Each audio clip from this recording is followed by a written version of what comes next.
자, 이제 우리 2025년도 우리 법원 서기호 시험 이제 민사소송법 해설을 해야 되는데 잘 치셨어요?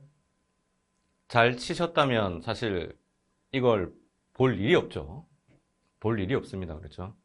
못 쳤으니까 보는 거겠죠?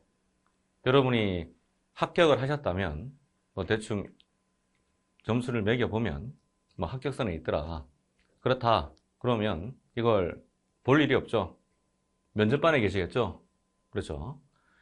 자, 그래서 이번 시험에 나는 안 될 것 같다. 아니면 내년에 꼭 합격할 거다. 뭐 이런 분들이 이걸 보게 되겠죠. 보게 될 건데 일단 민사소송법은요. 지금 추세가 2015년이죠. 지금 2025년이니까 벌써 10년 전이네요. 그때 어려웠거든요. 근데 그때 빼고는요, 그렇게 뭐 극강으로 어려울 때가 별로 없었어요. 없었는데, 문제는 여러분이 민사소송을 해보신 적이 거의 없잖아요. 사실. 대부분은 안 해봤단 말이죠. 그런데 소송을 안 해본 사람한테 그걸 시험 문제로 만들어서 이걸 풀어봐라 그러면 대부분 황당한 과목이거든요. 그게 당연하죠. 민법 같은 경우에는 여러분이 매매라든지 증여라든지 이런 거 다 해봅니다. 맞죠? 오늘도 아마 CU, GS, 세븐일레븐 이런 데 가서 어떤 물건을 산 사람이 분명히 있을 거예요. 그렇죠? 그거 매매하는 거잖아요. 그 다음 부모님이나 아니면 친척 어른들한테 용돈 받아본 적 있죠? 그거 증여받은 거잖아요. 그런 식으로 민법은 여러분이 여러 가지 계약을 해 보겠지만 민사소송법은 법원에 가지 않는 한 사실 경험해 볼 일이 별로 없다는 거죠. 실제로. 그래서 이걸 처음에 공부를 하실 때는 가장 기본되는 강의를 먼저 2회주로 빨리 듣는 겁니다. 자, 그래서 항상 제가 기본 강의할 때 하는 게 절차 개요부터 해주죠. 이 소송 절차가 대충 어떻게 되는지를 좀 이해를 해 줘야 되거든요.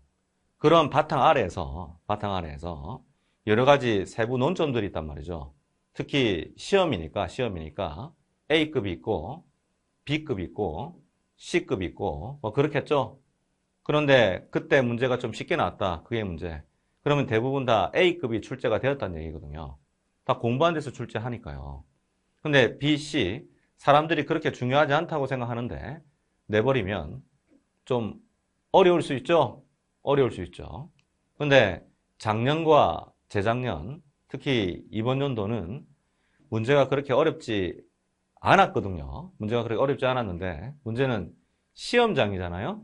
시험장. 그 다음 이 문제가 어렵지 않았다는 게 제가 보기에는 일단 조문 위주로 냈고요. 그 다음 최신 판례도 아니고 그냥 중요 판례 위주로 냈어요.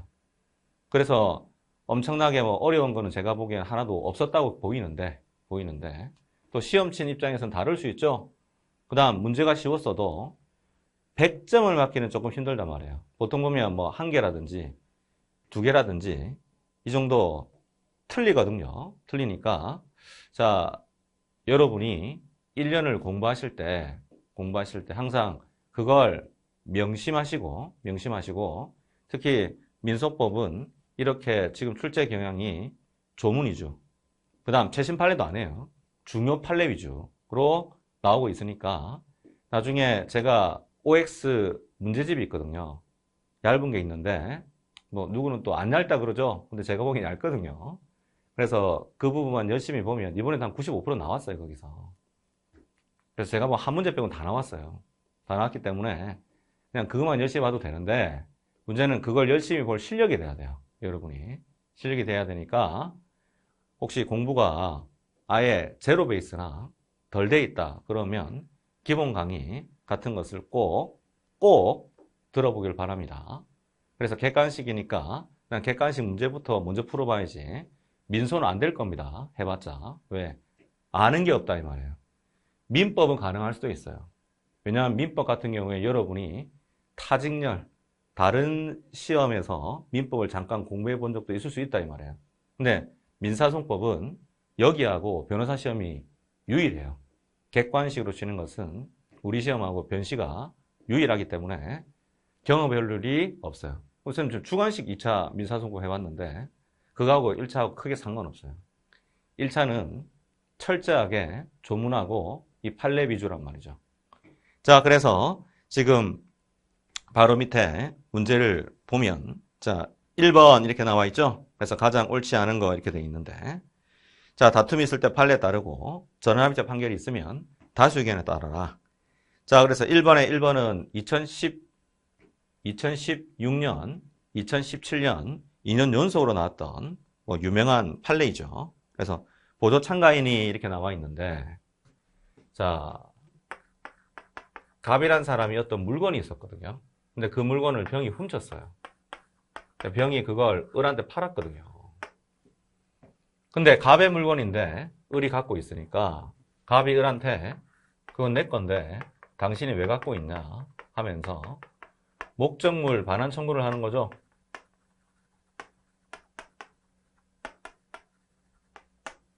이때 을의 입장에서는 병한테 도와주세요 할 것 같아요.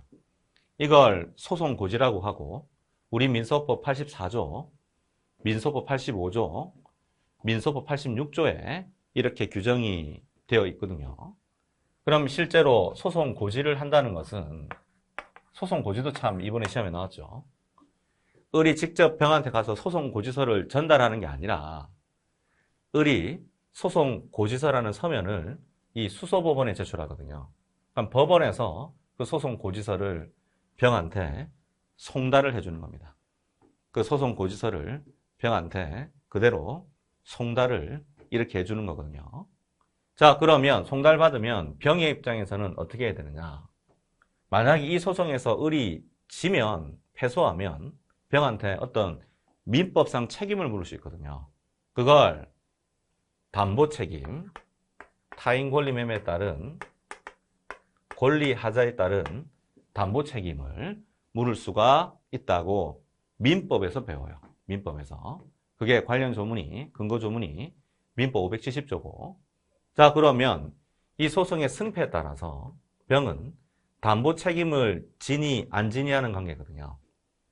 그러면 여러분 법전으로 71조를 잠깐 펴보면 민사소송 법전이 필요합니다.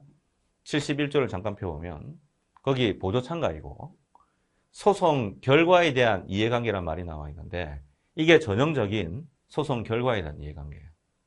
그래서 이 소송의 승패에 따라서 병이 담보 책임을 지니 안 지니라는 관계, 이걸 소송 결과에 대한 이해관계라고 이렇게 얘기를 한단 말이죠. 자, 그러면 이때 병이 을을 도와주려고 보조 참가란 걸 했죠. 그러면 을하고 병은 손잡고 어느 부분을 싸우겠어요? 이 부분을 막 다투겠죠. 즉 병이 소유권자에다가 다투겠죠. 근데 끝끝내 갑이 이기는 거예요. 갑이 승소하는 거예요.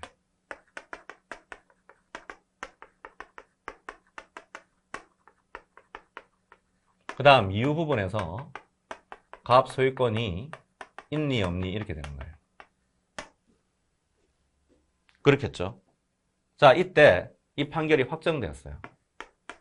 그러면 을은 패소했으니까 병한테 담보 책임을 청구를 해야 되겠죠. 이 후소를 제기를 해야 되겠죠. 자, 이때 병이 있죠. 병이 여전히 그 물건의 소유권자는 병이라고 주장하면 그 신의칙에 반하잖아요. 선행 행위와 모순되는 고동이죠. 을하고 병이 합심해서 이걸 다퉜는데 자기들이 졌잖아. 그렇죠. 이걸 재판의 효력, 판결의 효력으로 만들어 놓은 게 우리 민소법 77조이고 거기 조문 제목은 재판의 효력이라고 되어 있으나 우리나라 통설 판례는 그걸 참가적 효력이라고 하거든요. 그래서 지금 1번의 1번 지문은 참가적 효력의 그 내용에 대해서 얘기를 하고 있다는 거죠. 자, 그런데 문제는 이게 판결로 끝난 게 아니라 화해 권고 결정이란 것으로 끝났단 말이죠. 화해 권고 결정은 225조 1항 읽어보면 225조 1항 읽어보면 이건 법원이 직권으로 하는 거거든요. 즉 실질은 사실 화해가 아니라 이건 강제 조정에 가깝다는 거죠. 왜냐하면 화해는 서로 상호 양보를 해야 되는데 이건 법원이 그냥 야 이렇게 해 하는 거거든요. 그러면 을하고 병은 이걸 다툰 거예요, 안 다툰 거예요? 안 다퉜다고 본다 이 말이에요. 즉 이건 법원이 강제로 사실 조정한 거니까 이때는 재판의 효력, 참가적 효력이 미친다 안 미친다? 안 미친다고 보는 게 판례거든요. 자, 그래서 그게 지금 1번에 1번 지문 가보시면 이런 참가적 효력이 인정이 되는데 전소가 확정 판결이 아닌 화해 공고결정에 따라 종료되었다면 참가적 효력은 부정이 된다는 게 대법원 유명한 판례거든요. 답이 1번이고 그 다음 이렇게 보조참가란 이당사자 대립구조 아래에서 보조참가를 하는 겁니다. 그래서 이당사자 대립구조가 없는 결정 절차에서는 보조참가하는 거 부적법하다는 게 또 판례거든요. 그래서 2번은 오고 그 다음 3번 지문에 보면 소송에서 보조참가인으로 참가해서 상대방 주장을 적극적으로 다투고 자신의 권리를 주장했다. 그러면 이때 소멸시효가 또 중단이 된다는 게 그게 바로 판례거든요. 자, 그래서 3번 해설에 가보면 이 판례가 나와 있는데 이게 변호사 시험 기출이에요. 2021년도 변식 기출이고 제 책에 있어요. 실제로. 자, 그래서 그 OX라든지 아니면 객관식 문제집에 2021년도 변식 문제 이 문제 한번 찍어보겠다. 그 다음 제가 모의고사에도 냈어요. 그래서 읽어보면 갑이 자신의 차량을 운전하던 중 을 주식회사 소유 차량을 충돌해서 상해를 입었더라. 그러면 이때 갑의 보험자가 병인데 병이 갑에게 보험금이라는 걸 지급했죠. 그러면 누구한테? 을한테 그 책임을 물어야 되겠죠? 그러면 이때 부상권을 행사했는데 문제는 원래는 누가 상해를 당한 사람이에요? 갑이잖아요. 갑이 원래 을한테 채권 갖고 있던 사람이죠. 불법에 따른 손해배상 채권. 그러면 갑이 병을 도와주려고 보조 참가했다는 건 사실은 이 권리를 행사한 거잖아요. 그렇죠. 따라서 이건 시효가 중단이 된다는 그런 판례입니다. 자, 그 다음 4번에 보면 피참가인은 보조 참가인이 제기한 상소를 포기 또는 취하할 수 있다고 되어 있죠. 즉 무슨 말이냐 하면 이 그림에서 병이 항소했거든요. 확정되기 전에. 그때 을은 항소를 취하를 했어요. 서로 내용이 상반되죠? 그렇죠? 그럼 누구의 소송이 우선하죠? 을의 소송행위. 그게 76조 2항에 나와 있습니다. 자, 그 다음 이제 2번 문제. 선정당사자. 이것도 너무 유명한 판례를 냈다 이 말이죠. 자, 그래서 선정당사자는 당사자 적격에서 제3자 소송 담당에서 임의적 소송 담당에서 명문의 규정이 있는 세 가지 이렇게 얘기하거든요. 그래서 선정 당사자 민소법 53조, 그 다음 추심 위임배서의 피배서인 어원법 18조, 그 다음 캠코 한국자산관리공사 이 세 가지가 명문의 규정이 있는 세 가지 이렇게 얘기하는데 이 임의적 소송 담당 53조와 관련해서 이 공동의 이해관계 그게 53조 조문 보면 1항에 보면 그게 핵심적인 내용인데 그 의미가 과연 뭐냐는 거죠. 그래서 우리 민사소송법 65조라는 걸 펴보면 거기 읽어보면 앞에 있는 문장을 전문이라고 그러고요. 뒤에 있는 문장을 후문이라고 하거든요. 그러면 65조는 제목이 공동소송인데 이 공동소송 요건과 관련해서 전문이 있고 후문이 있다는 거죠. 근데 이 전문에 해당될 때 공동의 이해관계 53조 선정 당사자라는 걸 선정할 수 있는 것이지 후문일 때는 선정이 안 된다는 게 원칙적인 판례인데 후문인 경우에도 예외적으로 주요한 공격 방어 방법을 공통으로 하기 때문에 공동의 이해관계가 있다는 게 그게 대법원 판례거든요. 자, 그래서 그게 99년 판례인데 이번에 1번 가보시면 이게 수인의 임차인 판례죠? 수인의 임차인 판례. 답이 아니라 1번은 일단 옵니다. 자, 그래서 이 내용은 이 A라는 사람이 갑하고 임대차 계약을 체결하고요. B도 그렇게 하고 C도 그렇게 했단 말이죠. 근데 임대차 보증금을 이렇게 받았겠죠, 갑이. 자, 이때 갑이 임대차 보증금을 반환을 안 한다는 거죠. 자, 그러면 이때 피해자들 A, B, C가 모이겠죠. 근데 보니까 이 A, B, C 중에 이 A라는 사람이 좀 똘똘해 보여요. 그래서 A를 선정 당사자로 선정해서 갑한테 소송을 하는 것이거든요. 그러면 이건 65조와 관련해서 발생 원인이 공통한 겁니까? 아니면 그 원인이 종류가 동일한 겁니까? 이건 종류가 동일한 거예요. 그래서 권리 의무 공통, 원인 공통 이 전문이고 65조. 권리 의무 동종, 종류가 동일한 거, 원인이 종류가 동일한 거, 동종이 후문인데 이건 임대차 계약을 따로 한 거잖아요. 근데 그 종류가 임대차 보증금 반환 소송이라는 종류가 동일한 거죠. 사실은 후문에 해당됨에도 불구하고 65조 후문인데 53조 공동의 이해관계를 인정해준 유명한 판례다 이렇게 보거든요. 그래서 이게 법무사 제1회 시험에도 나왔던 유명한 판례. 그래서 1번 O 이렇게 되고요. 그 다음 2번에 보면 공동의 이해관계가 전혀 없는 사람이 선정 당사자로 선정되어 청구를 인하겠다면 이때 선정자가 스스로 선정행위를 했다 하더라도 위 선정 당사자 자격의 금은 재심사유에 해당된다 되어 있는데 재심사유에 해당하지 않는다는 거죠? 안다는 거죠. 자, 이 판례도 우리 시험에 많이 나왔습니다. 맞죠? 이건 기존에 기출지문인데 여기 보면 A가 있고요. B가 있고요. C가 있고 D가 있는데 이때 X라는 사람이 공동의 이해관계가 전혀 없는 사람인데 이렇게 선정이 됐다는 거죠. 자, 이때 갑이라는 사람이 X 선정 당사자에게 소송을 했는데 X가 인락을 했거든요. 그러니까 인락은 갑 청구 인용의 확정 판결하고 똑같단 말이죠. 그러면 이 확정 판결의 기판력이 A, B, CD한테 A, B, CD는 미친다고 보고 자기들은 이 인락조서를 취소시키기 위해서 준재심에서를 제기를 한 거죠. 근데 문제는 이게 461조에서 우리 민소법 451조 1항을 준용하기 때문에 451조 1항 3호가 이 대리권의 흠이거든요.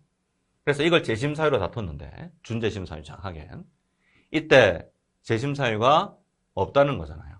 왜? 자기들이 선정을 하긴 다 했잖아요. 절차부장 받았잖아요.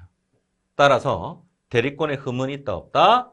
없다는 게 유명한 판례죠. 그래서 이것도 사실 공부하신 분들은 틀리는 사람이 없어요. 맞죠? 그래서 2번이 X고 자, 그 다음 3번 지문 선정 당사자는 제가 제3자 소송 담당이라고 그랬죠.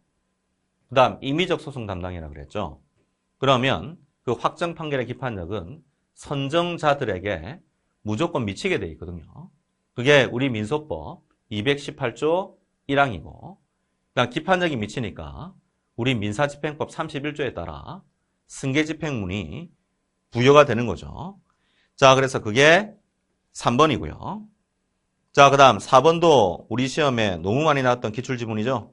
그래서 선정 당사자는 공동의 이해관계를 가진 여러 사람 중에서 선정돼야 되기 때문에 선정 당사자 본인에 대한 부분에 속아지어야 되거나 판결이 확정되는 등으로 공동의 이해관계가 소멸하는 경우 선정 당사자는 그 자격을 당연히 뭐예요? 상실한다는 게 판례죠. 자, 그 다음 3번 문제를 보면 당사자에 관한 설명 중에 가장 옳은 거 찾아보라고 그랬어요. 맞죠? 가장 옳은 거. 자, 그래서 1번에 보면 이행의 소의 당사자 격이네요. 이건 주장 자체로 판가름하는 거죠. 근데 청구 인용 기각과는 달리 소를 각하해야 되는 예외가 있죠. 그게 이행의 소에 있어서 당사자 적격의 예외 이렇게 얘기를 하는 거죠. 뭐에 따를 때? 판례에 따를 때. 판례에 따를 때. 자, 그래서 원래는 이 이행에서는 원칙이 주장 자체로 판가름하는 거죠. 그래서 갑이 어떤 토지가 있었는데 을이 여기 위에 마음대로 건물을 지었어요. 그러면 건물은 토지에 절대 부합되지 않기 때문에 우리 법제에서는 그러면 을은 철거해야 되거든요. 그래서 갑이 을한테 건물 철거 이행 청구 소송을 하는 거죠. 그럼 이행해소죠. 자, 그런데 나중에 증거 조사를 통해서 알아보니까 이 건물을 지은 사람이 을이 아니었어요. 알고 보니까 병이었다 이 말이에요. 그럼 이때 을에서 병으로 피고를 바꿀 수 있느냐? 그와 관련된 조문이 우리 민소법 260조인데 일단 판례에 따르면 피고 경정이 안 되죠? 판례에 따르면 피고 경정이 허용되지 않는다. 뭐 이런 식으로 얘기를 하고요.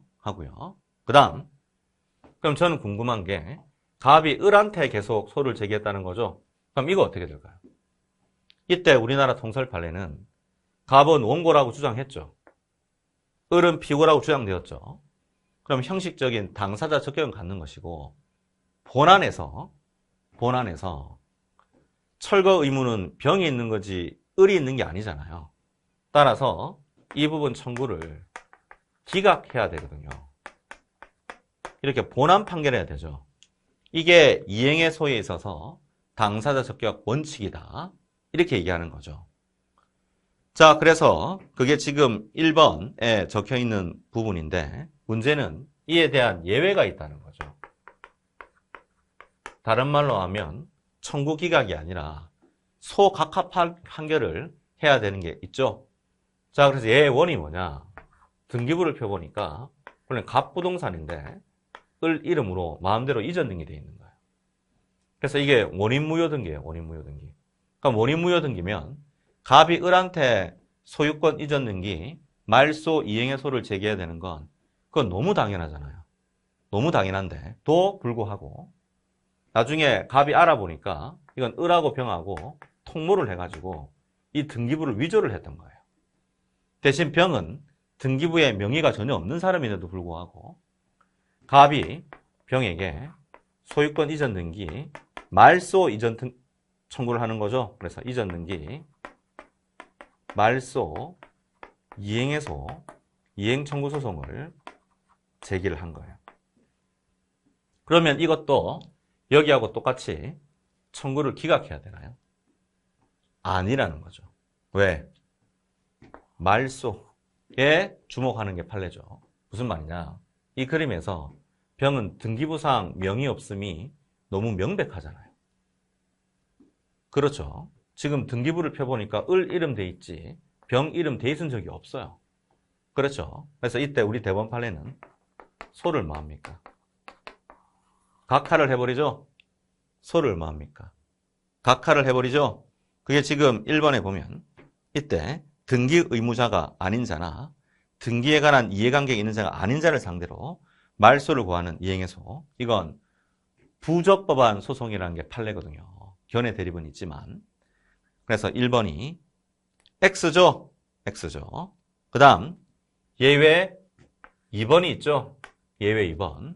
이게 바로 여러분이 공부를 하시면 근저당권 이전에 부기등기 하는 게 있단 말이죠. 그 다음 예외 3번이 있죠. 자, 그게 그 유명한 추심명령이죠. 그래서 갑이 을한테 A라는 채권을 갖고 있고 을이 병한테 B라는 채권을 갖고 있으면 처음에 갑이 을한테 이 부분 이행해소 제기하기 전에 갑이 가압류를 하고 이 채권을 그럼 소멸시효가 A가 중단되죠. 그때 나중에 법원에 소송을 하는 거죠. 그래서 가압 청구 인용이 확정이 되는 거죠. 그러면 이건 가짜가 지워지죠. 본압류. 이걸 가압류에서 본압류의 전이라고 표현하고, 그 다음 이제 환가, 현금화 시켜야 되니까 압류 명령, 압류 및 전무 명령, 압류 및 추심 명령 뭐 이런 게 가능한데 압류 및 추심 명령이 행해졌다는 거죠.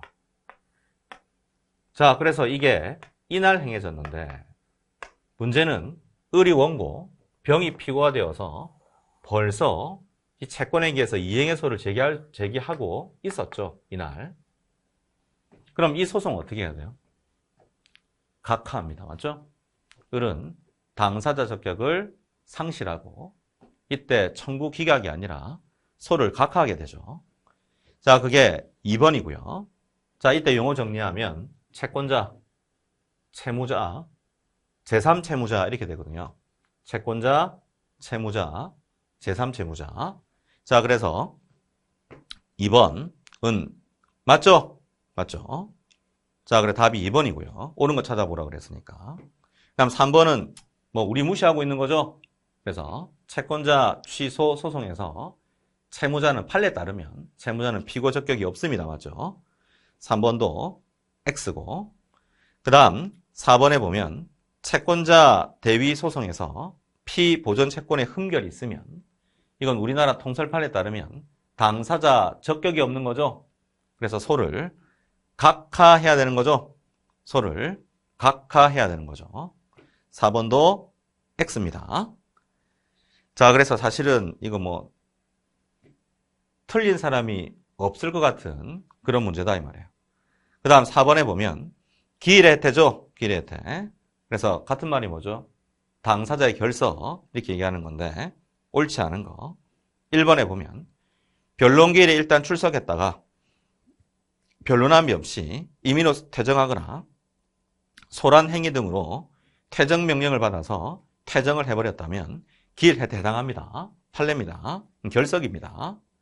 자, 그 다음 2번에 보면 불출석 당사자가 준비서면에 서증의 사본을 첨부했는데 그 준비서면이 진술간주가 되었다면 이건 진술간주 예외 3가지 중에 하나잖아요.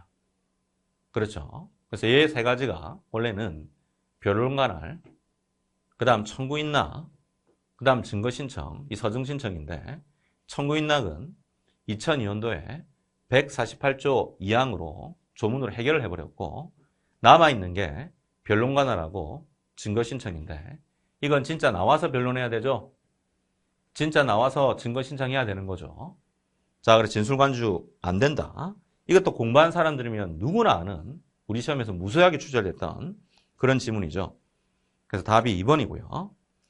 자, 그 다음 3번에 보면 일단 제1심에서 자백 간주가 되었다고 해도 항소심까지는 다툴 수가 있죠. 그래서 150조 1항 단서를 펴보면 150조 1항 단서를 펴보면 변론 전체의 취지라고 나와 있는데 그게 증거 원인이 아니라 변론의 일체성으로 해석하는 게 현재 우리나라 통설 판례죠. 그럼 변론의 일체성이란 원래 1회 변론기일, 2회 변론기일, 3회 변론기일 이런 게 있으면 하나의 변론기일로 보는 거거든요. 그럼 항소심은 속심, 1심을 이어서 하는 속심이니까 1심과 항소심은 하나의 변론기일인 거죠. 그러면 1심에서 자백 간주가 되었다 해도 항소심에서 막 다투면 다툰 거예요, 안 다툰 거예요? 다툰 거죠? 다툰 거죠. 그래서 자백 간주는 재판상 자백과는 달리 오동 착경 이런 사유가 없어도 사실심에서는 마음대로 취소, 변경이 가능하죠. 이게 3번이고 이거 4번은 양쪽 당사자 결석이죠. 그래서 2회 기일 혜태 후 1원의 기일 신청이 없거나 이건 조문입니다. 맞죠? 그래서 268조 2항이죠. 268조 2항 그 다음 3항 이렇게 됩니다. 소취하, 간주, 쌍불취하 답이 2번이 되는 것이고요. 그 다음 혹시 민소법을 조금이라도 공부하신 분들은 우리 민소법의 3대 중요 주제가 뭐죠? 전소 계속 중에 똑같은 후소 제기하면 각하되죠. 금지됩니다. 중복된 소제기 금지. 본안의 종국 판결에 소를 취한 자는 똑같은 소를 제기할 수 없어요. 제소금지.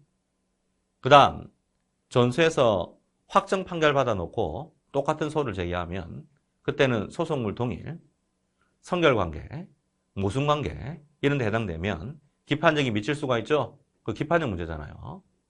자, 그래서 이번에 문제는 이 3대 중요 주제를 다 냈단 말이에요. 나중에 보면. 그래서 제가 보기에 이렇게 다 낸 건 좋아요. 잘한 건데 15번 문제 같은 경우는 제가 보기엔 출제 오류다 이 말이에요. 그 부분은. 자, 그래서 5번에 보면 가장 옳지 않은 거 기판력이네요. 5번에 1번 기판력 객관적 범위는 조문을 펴보면 216조 있죠? 216조 이랑 주문에 발생하죠. 반대석으로 판결 이 부분까지 기판력이 생기지는 않고요. 그 다음 2번 지문에 보면 확정 판결은 이렇게 돼 있는데 이건 뭐예요? 기판력의 주관적 범위죠? 218조 1항 말하는 거죠? 218조 1항. 그 다음 3번 지문에 보면 확정 판결의 기판력은 전소의 변론 종결 전에 당사자 주장했거나 주장할 수 있었던 모든 공격 방어 방법. 이건 기판력의 시적 범위라 그러죠? 그래서 이것도 주객시를 냈네요. 맞죠? 주객시를 냈어요. 맞죠? 주관적 범위 2번 지문이고 객관적 범위 1번 지문이고 3번 지문은 시적 범위네. 맞죠? 이것도 생각을 많이 하고 냈네요. 그래서 이건 알았든 몰랐든 무조건 주장 못하기 때문에 이걸 실권효 내지는 차단효 이렇게 얘기하고 그럼 답이 4번인데 변론 종결 뒤의 사유는요. 후소에서 얼마든지 주장할 수 있어요. 다른 말로 하면 기판력이 안 미치거든요. 근데 안 미치는데 기판력 효력이 여전히 유지된다고 했으니까 답이 4번이 되겠죠? 답이 4번이 되겠죠? 자, 그 다음 6번 가보시면 방금 얘기했던 그 중복된 소재기의 금지가 바로 나와 있네요. 자, 그래서 다음 설명 중 가장 옳지 않은 것은 이렇게 돼 있네요. 자, 1번 지문에 보면 전소와 후소의 판결 기준, 이건 소장 제출시가 아니라 부본 송달시. 그래서 저하고 조금이라도 공부해 분들은 여러분 법전으로 255조 1항을 펴보면 255조 1항을 펴보면 거기 보면 소송 계속이라고 적어 놓으라 그랬죠? 부본 송달시 같은 말이 소송 계속. 자, 그래서 1번은 오고요. 그 다음 2번 지문에 보면 이것도 매번 하던 거고 우리 시험에 많이 기출됐죠? 자, 그래서 여기 보면 지금 제가 하고 있는 건 중복된 소재기의 금지죠? 따라서 갑이 을한테 A라는 채권을 갖고 있고요. 을이 병한테 B라는 채권을 갖고 있는 거죠. 그때 채권자 대위 소송이라는 걸 할 때 이 채권자 대위 소송 계속 중이에요. 이게 전소거든요. 시간적으로. 혹시 채권자 대위 소송은 소송물이 A입니까? B입니까? B죠.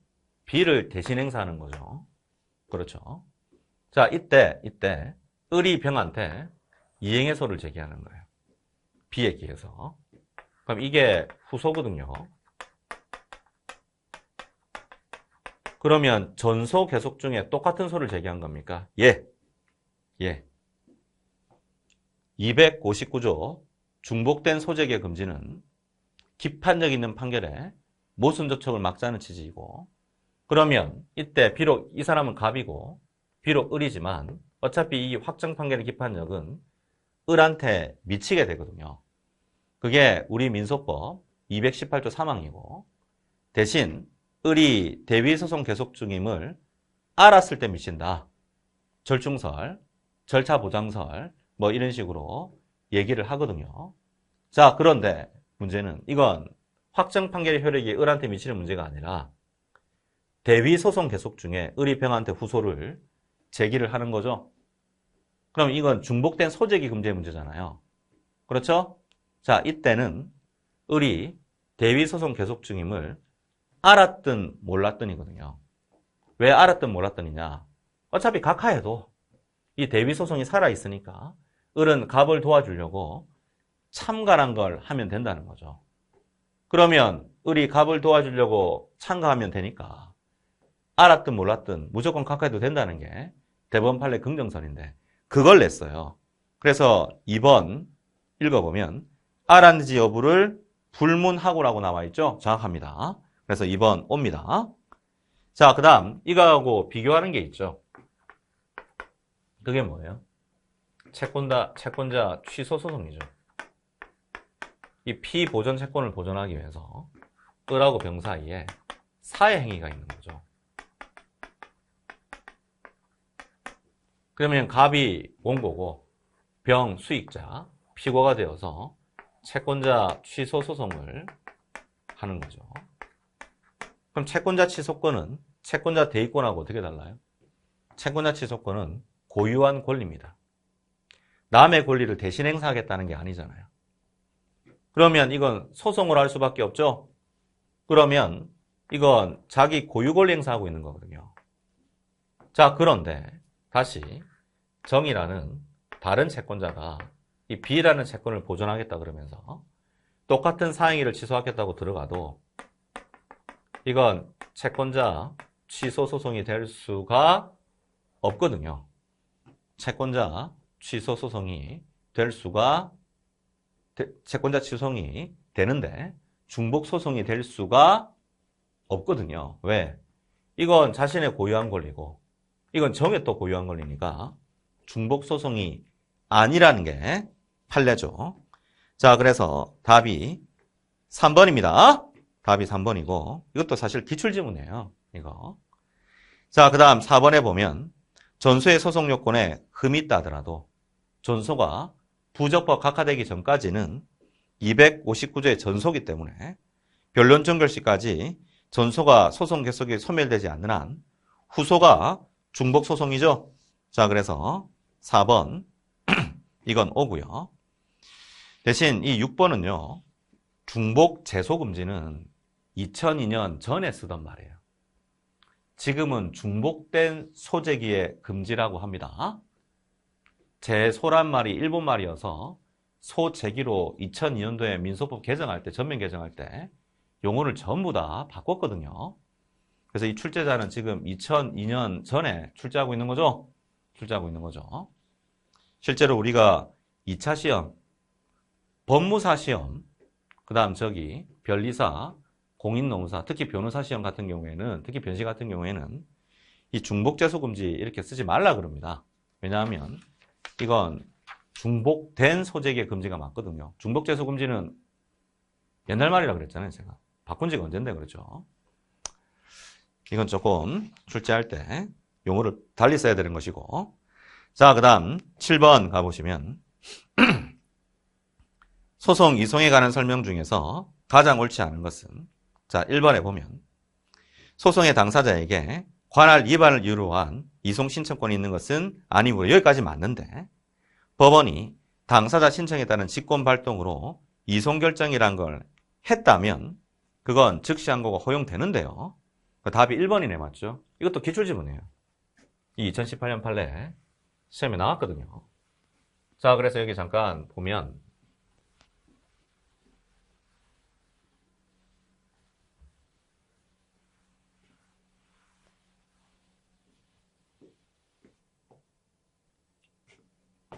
이건 사실 조문을 어떻게 해석할 것인가의 문제인데 일단 39조를 한번 펴보면 39조 이게 즉시항고인데 여기 보면 이송결정이라는 게 있고요. 이송결정 조문에 보면 그 다음 이송신청 기각결정이 있거든요.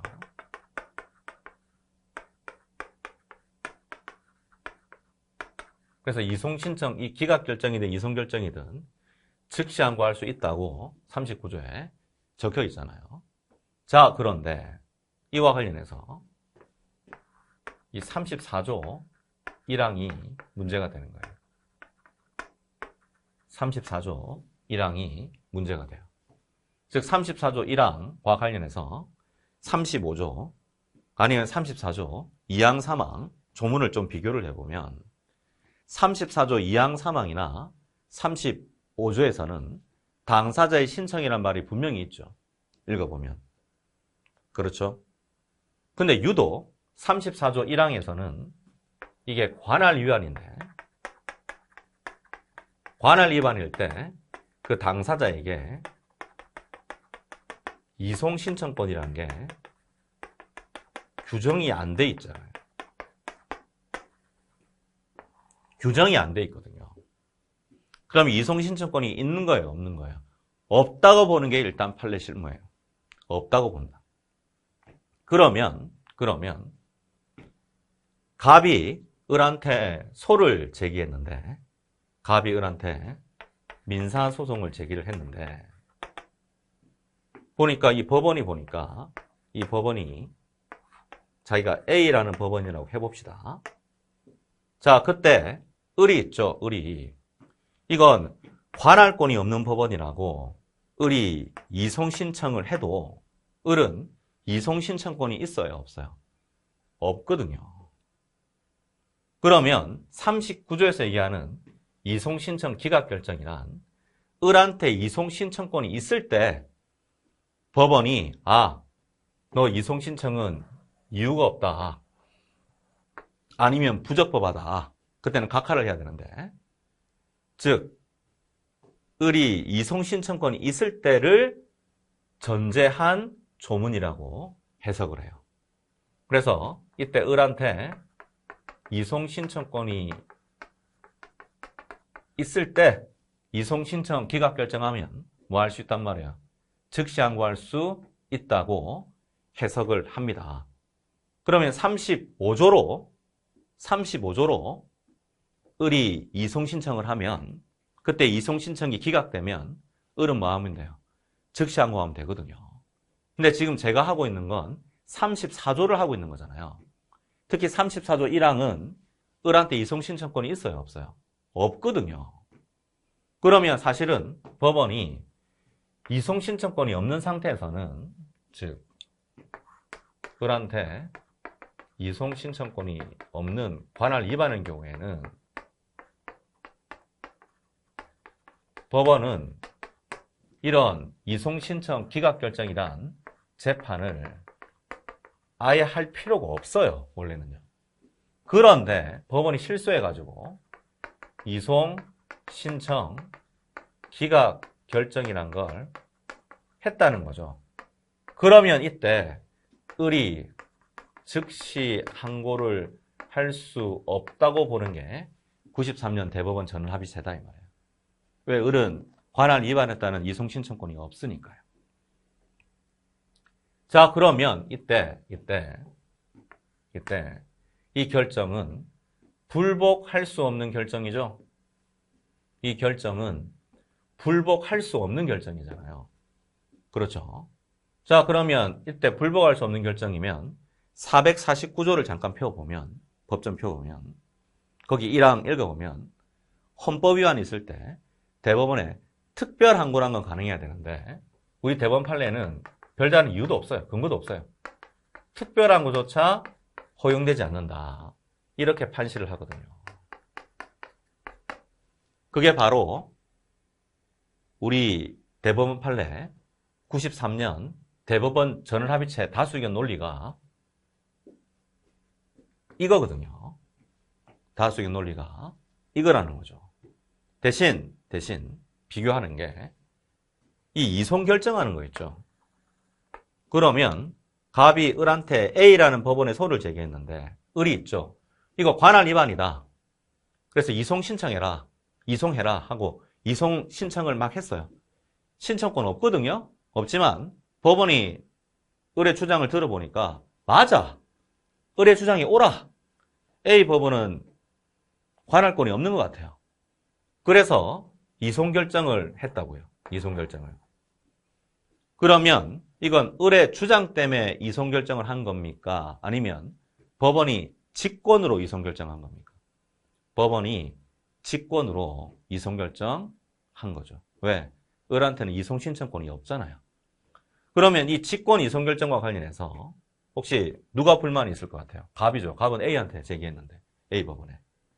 이때 갑이 39조로 가서 즉시 항고할 수 있어요? 이건 된다고 해석을 해봤어요. 된다고요? 예. 왜냐하면 법원이 신이 아니잖아요. 실수할 수도 있잖아요. 이송 결정할 때. 따라서 이건 신청권의 존부와는 상관없이 갑은 당연히 즉시 항고할 수 있다고 봅니다. 그 다음 2018년 판례도 이걸 확인했어요. 그렇다고. 그런데 이제 이 즉시 항고가 인용이 돼요. 인용이 된다고요? 예. 그래서 이 이송 결정이 취소가 돼요. 잘못됐다고. 즉 A 법원에서 계속 심리 안 하고. 그러면 이 취소 결정에 대해서 누가 불만이 있을 것 같아요? 당연히 을이죠.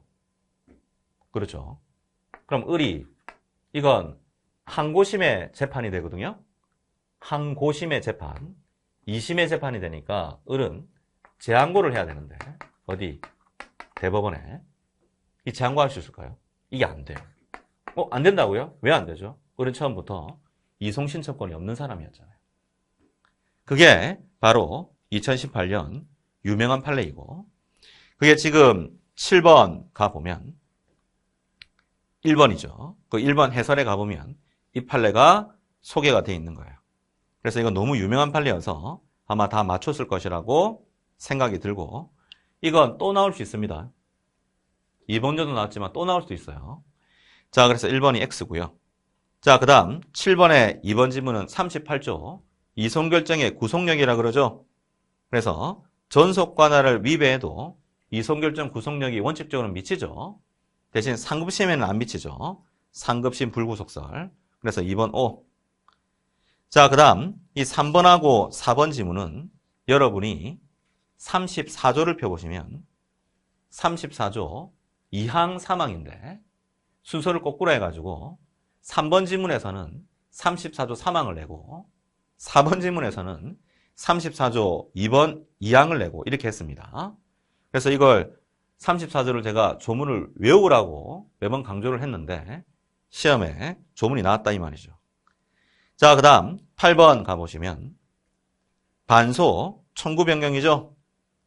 자, 그래서 이건 제가 인문반이라는 걸 강의할 때 청구의 변경, 중관 확인해소, 반소 이 세 가지를 객관적 병합 중에 후발적 병합이라고 표현하거든요. 그래서 이거 문제를 다시 제가 낸다면 다음은 객관적 병합 중 후발적 병합에 관한 설명이다. 틀린 것은 뭐 이런 식으로 출제를 해도 된다는 거죠. 자, 그래서 1번에 보면 반소 취할 때 원고 동의가 필요하거든요. 이게 270조를 보면 반소는 본소에 관한 규정을 준용하도록 되어 있고 266조 2항을 가보면 그 상대방 동의를 받게 되어 있는데 소취할 때 반소는 그때 상대방이 누굴까요? 원래 원고죠. 반소 피고. 그래서 1번 맞고요. 뒷부분 본소가 취하됐을 때는 이 원고가 소송할 마음이 없다는 거니까 특별한 규정이 있죠. 그게 271조죠. 너무 유명한 조문. 그때는 원고의 동의 없이 피고는 반소를 취할 수 있죠. 조문 2개 낸 거예요, 사실은. 자, 그래서 1번 오고요. 그 다음 2번 지문에 보면 2회에 걸쳐 상고심으로부터 환송된 후 항소심 변론 종결 당시에 이제서야 청구를 변경하는 것은 소송 절차를 현저히 지연시키다는 판례가 있거든요. 그래서 2번이 온데, 자, 2번 몰라도 3번 가보시면 반소의 제기가 종국 판결의 확정 전까지 언제든지 가능합니까? 안 됩니다. 아까 얘기했던, 조금 전에 얘기했던 후발적 병합, 그게 청구의 변경이든 중간 확인에서든 반소든 이건 소제기이기 때문에 일단 대법원 판례에 따르면 항소심의 변론 종결 시, 그 다음 이건 대법원 판례에 갈 것도 없어요. 맞죠? 조문에 보면 그렇게 돼 있다 이 말이죠. 그래서 262조, 264조, 269조 1항에 보면 항소심 변론 종결 시까지 제기할 수 있는 게 원칙이죠. 특히 반소는요. 그런데 지금 무슨 판결 확정 전까지예요. 답이 바로 3번이죠. 3번이죠. 3번이 바로 틀렸다는 거죠. 자, 그 다음 상소심에서의 반소 제기는 상대방 이익을 해할 우려가 없거나 상대방 동의를 받은 경우만 가능하다. 뒷부분은 맞네요. 그러죠? 이게 412조 1항 이렇게 돼 있거든요. 그래서 어쨌든 답은 3번 변론 종결시로 바꿔야 됩니다. 자, 그 다음 4번에 보면 청구 취지 변경은 서면으로 신청해야 되나? 이건 262조 2항을 말하는 거고 대신 반대 해석으로 원인 변경은 말로 해도 상관이 없다는 게 판례죠? 판례고. 그 다음 9번에 보면 소송 고지가 나와 있는데 소송 고지. 이거 아까 소송 고지 잠깐 그림을 그렸습니다. 뭐와 관련해서? 보조 참가와 관련해서. 그래서 제가 아까 보조 참가 그림 그렸던 게 이거였죠? 갑의 물건인데 병이 훔쳤다. 병이 을한테 팔았다. 그래서 갑이 을한테 자기 소유권에 근거해서 목적물 반환 청구를 하더라.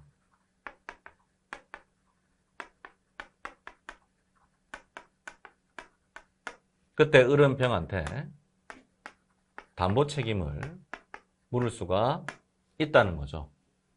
자, 이때 혹시 을이 있죠? 법원에 소송 고지서를 제가 제출한다 그랬잖아요. 우리 소송 고지서 왜 제출하죠? 이유가 뭘까요? 나중에 이 담보 책임 묻기 위한 겁니다. 그래서 을이 85조 그 서면을 소송 고지서라고 하는데 이 소송 고지서를 법원에 제출하자마자 우리 민소법 265조를 유추 적용 소장 제출 시에 시효 중단되거든요. 소송 고지서를 제출했을 때 이 부분 시효가 어떻게 돼요? 중단이 되는 거죠? 중단이 되는 거죠. 자, 그래서 9번은 2번 지문을 바로 가보면 소송 고지의 요건이 갖춰졌을 때 소송 고지서 85조에 고지자가 피고지자에 대해서 채무의 이행을 청구하는 의사가 표명되어 있으면 이건 완벽한 시효 중단 효력이 있는 게 아니라 민법상 최고로 보는데 이때 소송 고지에 따른 최고의 경우에는 그 피고지자에게 소송 고지서가 송달이 되었을 때 시효 중단의 효력이 생기는 게 아니라 어렵게 얘기하면 실체법상 효력이 생기는 게 아니라 소송법상의 효력이 생길 뿐이거든요. 그러면 시효 중단 효력은 제가 소송 고지서 제출 시에 생긴다고 그랬잖아요. 그렇죠. 답이 바로 2번입니다. 답이 바로 2번이고. 자, 그 다음 1번 지문에 보면 피고지자가 돼 있는데 혹시 소송 고지서를 병이 받았잖아요. 그 병을 피고지자, 고지받은 사람이다. 이렇게 얘기하는데 혹시 병은 을한테 그러면 보조 참가를 해야 됩니까? 할지 말지는 병의 자유입니다. 자유지만 아마 할 수밖에 없을걸요. 무슨 말이냐면 86조를 보면 소송 고지받았으면 보조 참가 안 해도 보조 참가 한 것으로 보죠. 즉 77조를 준용하죠. 참가적 효력. 그게 지금 9번에 1번에서 나와 있는 지문이고 그 다음 우리 민법 지식이 좀 필요한데 이 소송 고지가 민법상 최고례수 효력을 갖고 있다면 완벽한 시효 중단 효력이 있는 게 아니라 6개월 내내 다시 을이 원고, 병이 피고가 되어서 소를 제기를 해야 되거든요. 그러면 6개월의 기산점이 소송 고지서가 병한테 송달이 되고 나서 6개월일까요? 아니면 이 당해 소송이 종료되고 나서 6개월일까요? 부자입니다. 왜냐하면 을이 이 소송에 응소하고 있다는 것, 판례에 따르면 이 부분 간접적으로 권리 행사하고 있다고 보거든요. 그래서 3번은 옵니다. 3번은 오고요. 그 다음 4번은 조문이죠. 그래서 소송 고지서는 당사자, 즉 피고지자만이 아니라 그 상대방 당사자에게도 송달을 하게 돼 있거든요. 85조 2항. 답이 2번이 되고요. 자, 그 다음 이제 10번에 보면 10번 청구의 객관적 병합이라고 나와 있죠. 그래서 이건 청구의 객관적 병합 중에 원시적 병합 그거 낸 건데 가장 옳지 않은 거 1번에 보면 1번이 바로 답이네요.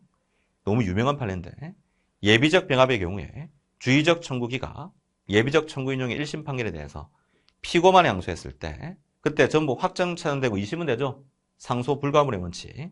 대신 불이익 변경무전칙 때문에 그 예비적 청구만 심판 대상일 뿐 주의적 청구는 심판 대상이 되지 않죠. 이걸 주의적 청구 비심판설 이렇게 얘기하거든요.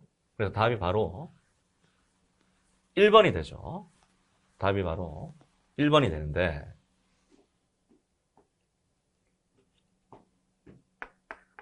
갑이 있고 을이 있는데 이 사람이 매수인이고 여기가 매도인이라고 해볼게요. 그럼 매수인은 매매 계약이 유효하다 이렇게 주장하면서 그 목적물에 인도를 구할 수 있죠. 목적물에 인도를 구할 수가 있죠. 근데 매매가 만약에 무효잖아요. 매매가.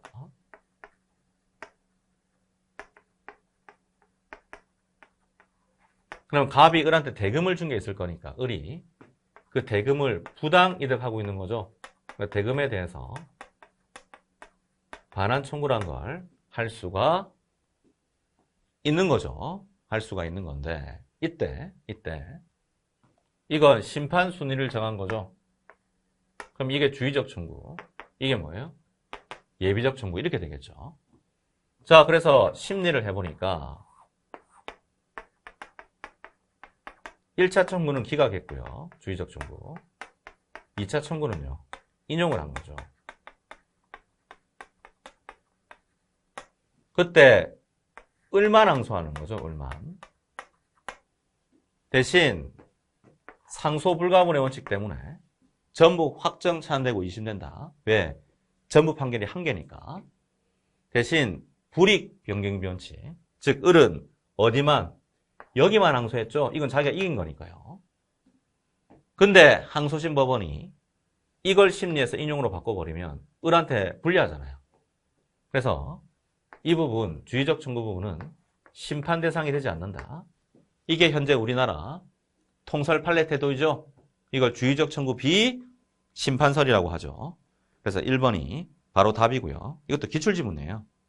그 다음 2번에 보면 수개 청구가 1심에서 선택적으로 병합되고 어느 한 청구에 대한 인용 판결이 선고되어 피고가 항소했다면 즉 선택적 병합 대표적인 게 채무불이행 불법행위 뭐 이런 거죠. 민법에서 얘기하는 그 청권의 경합 말하는 거죠. 불법행위로 1억 원 손해배상 청구. 그래서 채무불이행으로 1억 원 손해배상 청구. 불법행위로 손해배상 청구하면 이건 2억 바라는 게 아니라 둘 중에 아무거나 승소하면 된다는 거죠. 자, 이때 이게 인용이 됐어요. 그럼 을만 항소해도 이 부분 어떻게 돼요? 다 2심 됩니다. 바로 심판 대상 되죠.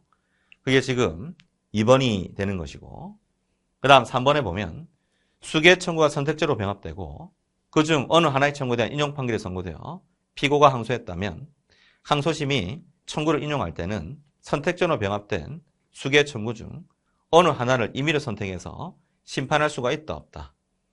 있다는 거죠. 있다는 거죠. 그래서 여기도 방인이 심판 대상이 된다고 말씀을 드립니다. 말씀을 드리고요. 자, 그 다음 지금 3번에 보면 잠깐 10번의 2번 지문은 판단하지 아니한 이렇게 되어 있죠. 그렇죠? 그래서 어느 한 청구에 대해서 인용 판결이 선고되면 판단하지 아니한 이렇게 되어 있는데 자, 그래서 전부 다 2심 됩니다. 전부 다 2심이 되고요.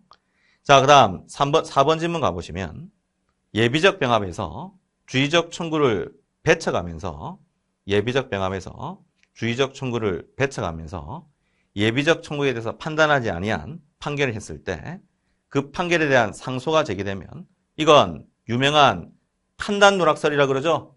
뭐라 그래요? 판단 누락설. 자, 그래서 여기 잠깐 보면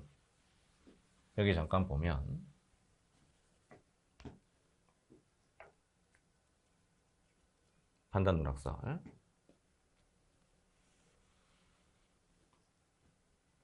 만약에 기각했는데 이걸 판단을 안 했어요. 기각했는데 판단을 안 했다 이 말이에요. 자, 그러면 이 부분 판단 누락이에요, 재판 누락이에요? 이건 원래는 재판 누락 같지만 그럼 1심에 머물러 있어야 되니까 이건 판단 누락 같이 취급하는 거죠. 그래서 갑이 항소하면 이 판단받지 못한 부분도 전부 다 어떻게 돼요? 2심 됩니다. 맞죠? 전부 다 2심이 되는 것이죠. 자, 그래서 답이 1번이 되고요. 1번이 되고. 자, 그 다음 여기 보시면 이제 11번 해야 되는데 11번. 자, 11번은 잠깐 쉬었다가 계속 하도록 하겠습니다. 자, 11번은 변론 준비 기일을 보고 사람들이 놀라겠다 그러죠. 준비 절차 2008년에 개정되고 한 번도 안 나왔는데. 그런데 변론 준비 절차, 변론 준비 기일을 사실 낸 게 아니고 이건 당사자 결석을 냈죠. 그래서 가장 옳지 않은 거, 그 답 1번이죠. 그래서 준비 기일하고 변론 기일은 동종이 아니지 않습니까? 종류가 동일하지 않기 때문에 그 양쪽 당사자 불출석효가 변론 기일에 승계되지 않는다는 게 이건 사실 좀 공부한 사람들 모르는 사람이 없는 판례거든요. 답이 1번이고요. 자, 그 다음 2번에 보면 재판장은, 그 다음 3번에 보면, 4번에 보면 전부 다 조문이죠? 조문이죠. 자, 그래서 기본 강의할 때 이 준비 절차 한 번도 안 났다 그랬는데 이제 나왔네요. 그렇죠? 나오긴 했는데 전혀 답이 그거하고 상관이 없었다. 사실은. 답이 1번이고. 자, 그 다음 12번 가보시면 당사자 신문이죠. 가장 옳은 것은 되어 있고요. 367조 이하에 있는데 당사자 신문은 증거조사 절차거든요. 따라서 증거조사 절차에서는 자백이 일어나지 않죠. 자백이란 불요증 사실, 증거조사 절차에서 하는 게 아니잖아요. 그래서 1번 보면 당사자 본인 신문 결과 중에 당사자의 진술로서 상대방과 일치되는 부분이 나왔다면 그게 재판 자백이 되지 않는다는 게 판례죠. 그래서 이때 이 당사자의 진술과 관련해서 이건 주장도 아닙니다. 사실자료와 증거자료는 준별되니까. 그래서 1번 X고요. 그 다음 2번 지문. 당사자 본인이 정당한 사유 없이 출석 안 했다면 기일의 해태죠. 그래서 당사자를 구인할 필요가 없고요. 지금 옳은 거 찾아보라 그랬으니까 답이 3번이죠. 자, 그래서 372조죠. 367조죠. 64조죠. 무슨 말이죠? 법인의 대표자는 법정 대리인에 준하기 때문에 우리 민소법 303조 누구든지 제외되는 세 사람이죠. 증인 능력이 없습니다. 그런데 당사자 신문해야 되는데 모르고 증인 신문했다. 부적법하지만 상대방이 즉시 이의를 안 했다. 그러면 적법해지죠. 우리 민소법 151조 이익권의 포기상실. 3번도 기출지문이고요. 그래서 답이 3번이고 4번에 보면 소송 제한 능력자 당사자 신문의 대상이 되지 않는다 이렇게 돼 있죠. 그래서 소송 무능력자도 당사자 신문의 대상이 됩니다. 372조 단서죠. 단서. 답이 또 4번이고. 그래서 우리는 또 소송 무능력자라고 부르는데 또 출제자가 소송 거기는 행위 능력이 우리 소송 능력이니까 소송 제한 능력자로 또 부르고 있네요. 근데 기존에 이제 우리 민소법 이론에서는 소송 무능력자라고 보통 부르죠. 이건 또 경향에 맞게 또 이거 최신으로 고쳐놓고 앞에는 또 중복재소금지는 2002년도 전에 용어를 또 쓰고 있고. 자, 그 다음 이제 13번에 보면 합의관할에 관한 설명 중에서 가장 옳지 않은 것은 이렇게 되어 있죠. 자, 그래서 29조와 관련해서 그래서 1번에 보면 반드시 서면으로 해야 되죠. 그 다음 2번에 보면 합의관할은 그게 전속적 합의관할이든 아니면 그게 임의적인 합의관할인지 부가적인 합의관할인지 간에 전부 다 임의관할에 불과한 거죠. 그래서 2번도 오고요. 그 다음 3번에 보면 관할 합의의 효력은 그 소송물의 법적 성격이 채권인 경우에는 채처인 경우에는 그때는 채권량도 대항력권 때문에 승계인에게 미치지만 물권인 경우에는 물권 법정주의 부동산 등기법상 공시할 수 없는 그런 것도 고려할 때 미치지 않거든요. 그래서 채권인 경우에는 미치니까 3번도 오죠. 답이 4번입니다. 이건 조문이에요. 그래서 전속관할 31조를 펴보시면 29조를 제외시키죠. 31조를 펴보시면 29조 합의관할 규정을 제외시키거든요. 답이 4번이죠. 그래서 합의관할은 무슨 관할이다? 임의관할이다. 이렇게 얘기하는 거죠. 자, 그 다음 14번에 보면 판결의 경정과 관련해서 이것도 뭐 다 기출지문들인데 자, 1번에 보면 211조 이하에 있는 거죠. 211조에. 1번에 보면 판결의 경정은 직권 또는 당사 신청이죠. 211조 1항. 그 다음 2번. 이 잘못은 법원의 잘못이든 그 당사자의 잘못이든 아무 상관이 없다는 게 판례입니다. 자, 그래서 2번에 보면 당사자 청구 그 상관없어요. 경정할 수 있거든요. 답이 2번이고. 그 다음 3번은 조문이죠. 그래서 211조 제3항이죠. 3번 O. 그 다음 4번은 원칙이니까 그 해당 판결을 한 법원, 판결문 적은 법원이 고치는 게 원칙이고 대신 상소심에서도 가능은 한데 전제가 있어요. 그 상소심 법원이 심판권이 있어야 돼요. 그래서 4번은 원칙 옵니다. 그 다음 15번. 이게 제가 보기엔 문제라는 거죠. 무슨 말이냐. 자, 15번에 1번에 보면 같은 당사자에 대해서 여러 소송 대리인이 있을 때 원칙적으로 소송 대리인 각자가 당사자를 대리한다고 나와 있죠? 그런데 우리 민소법 93조를 펴보시면 민소법 93조를 펴보시면 1항에 보면 각자 대리고요. 2항 보시면 1항에 반하는 약정은 효력이 있어요? 없어요? 없죠? 혹시 각자 대리, 같은 말이 개별 대리고요. 각자 대리, 같은 말이 개별 대리죠.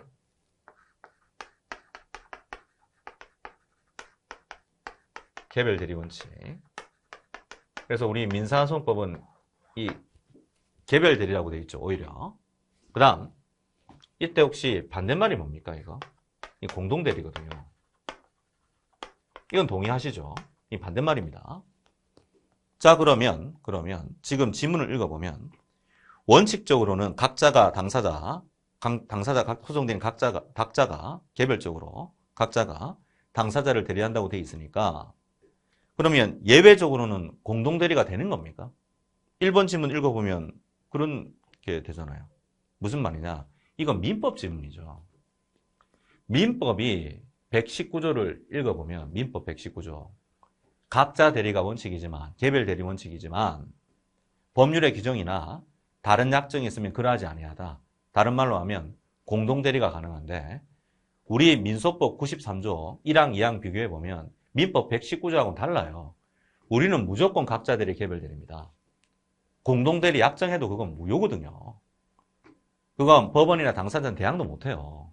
그다음 93조는 물론 견해 대립이 없는 것은 아니지만 강행 규정이란 말이에요. 이건 지켜야 되는 거거든요. 그러면 이때 각자 대리, 개별 대리가 원칙적이면 예외적으로 공동 대리가 되는 게 아니잖아요. 1번 틀렸어요, 사실은. 이 문제 잘못 낸 거예요, 이거는. 그렇죠. 원칙적으로 빼야죠. 이게 옳은 지문이 되려면. 이건 민법 내는 게 아니잖아요, 지금. 그 다음 2번에 보면 속가가 1억 이하, 이건 민소법 88조를 펴보시면 1항에 보면 일정 금액 이하 돼 있는데 저하고 공부하셨으면 1억 원이라고 적어놨죠? 그게 규칙 15조에 있고 그래서 그때 배우자 가능하다는 거죠. 이게 단독 사건일 때 비변호사 대리, 변호사 대리 원칙에 예외가 되는 거 아닙니까? 그 다음 이 3번 지문도 변호사가 아닌 사람은 경매 신청인을 대리할 자격이 없다. 이걸 지금 답을 걸었는데 이거 사실은 원칙적으로도 맞는 지문이잖아요. 경매를 신청하는 건 상대방이 법원이니까 경매법원, 집행법원, 법원이니까 이게 소송행위거든요.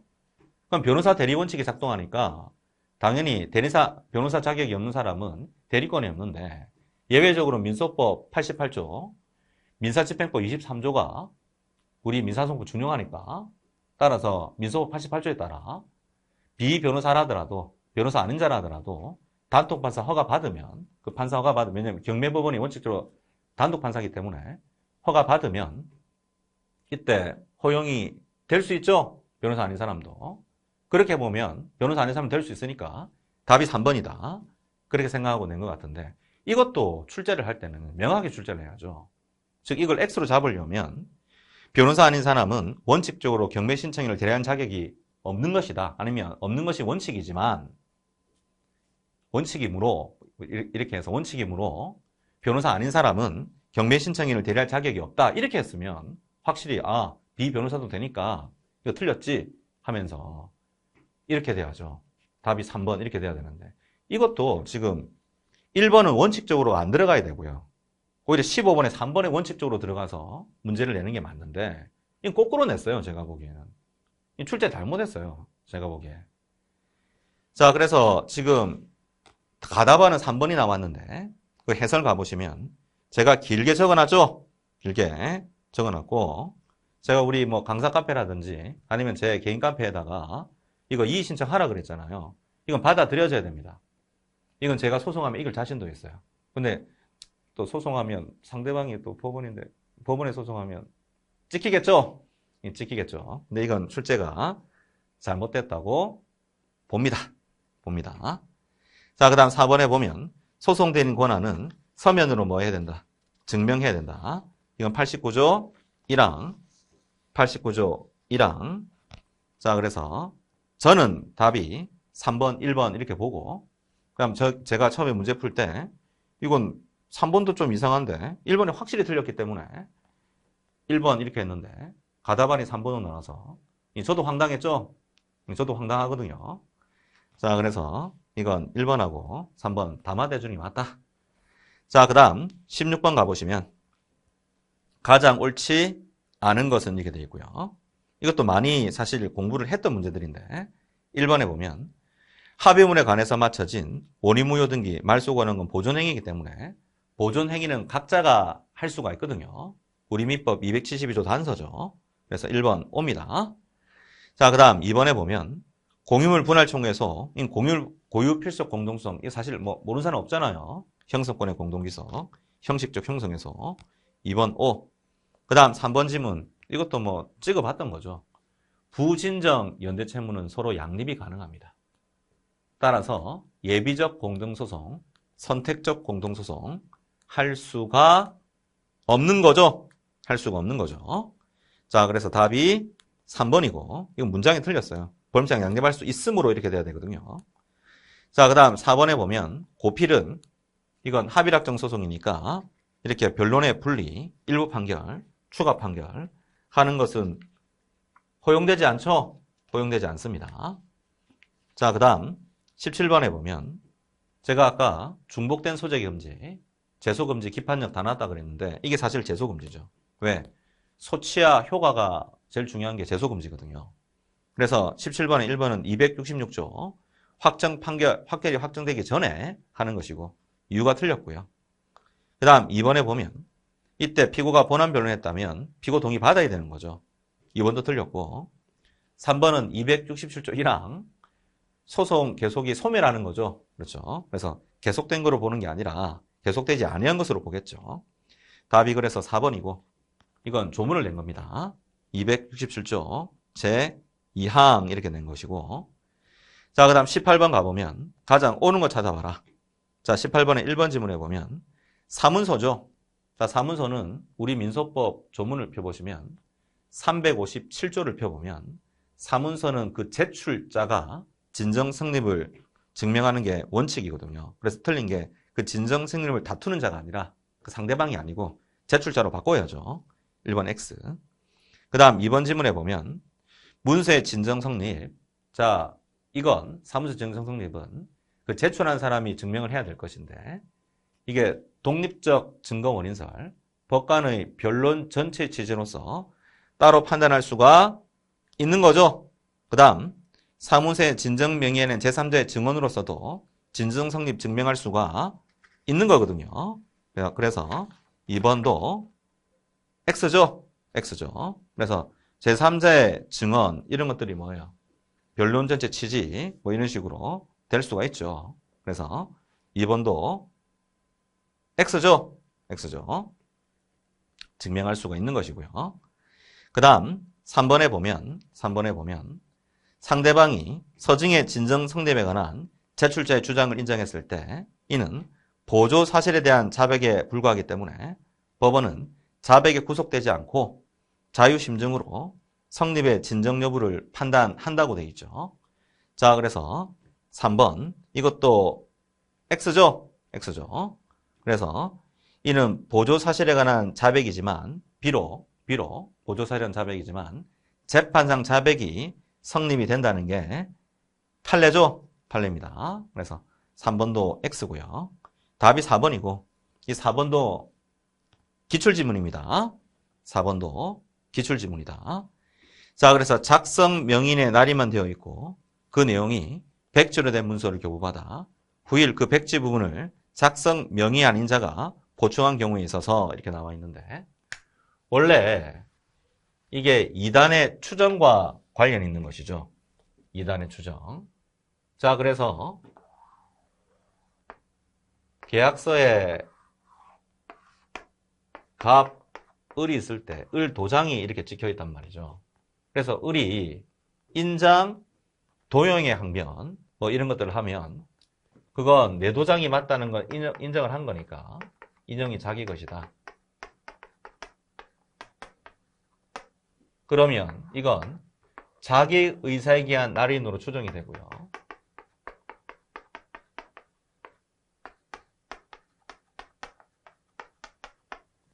자기 의사에 기한 날인이 추정이 되면 자기 의사에 기한 날인이 추정이 되면 그 문서 전체의 문서의 성립의 진정이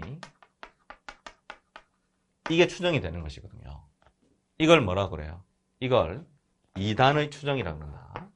이걸 뭐 2단의 추정. 자, 근데 이건 전제가 있어요. 이게 정상적인 문서일 때죠.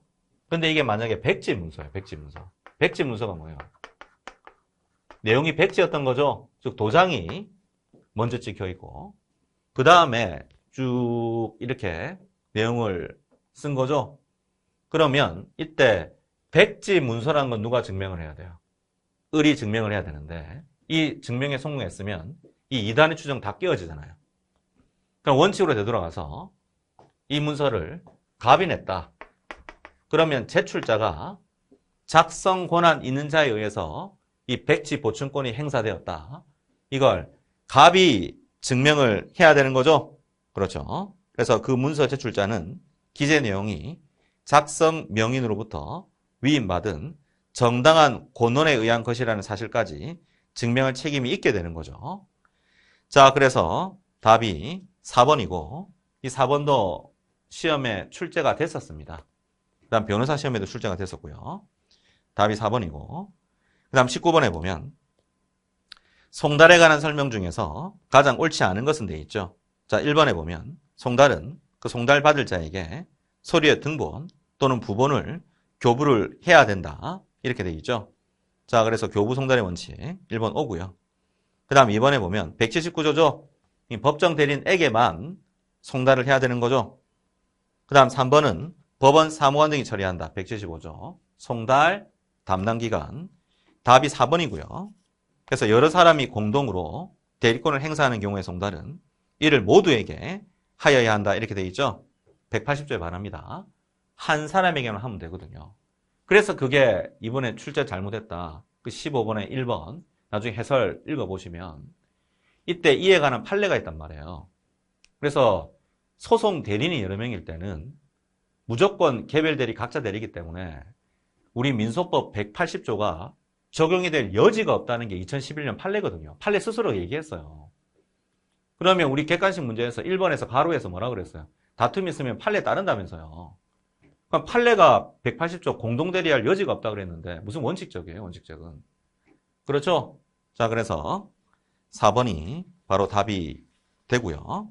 자, 그 다음 20번 가보시면 다음 설명 중에서 가장 옳지 않은 거 1번에 보면 불상소의 합의는 변론 중에 구술로 취지를 이것도 기출지문이죠. 불상소합의, 불항소합의는 반드시 서면이 돼야 됩니다.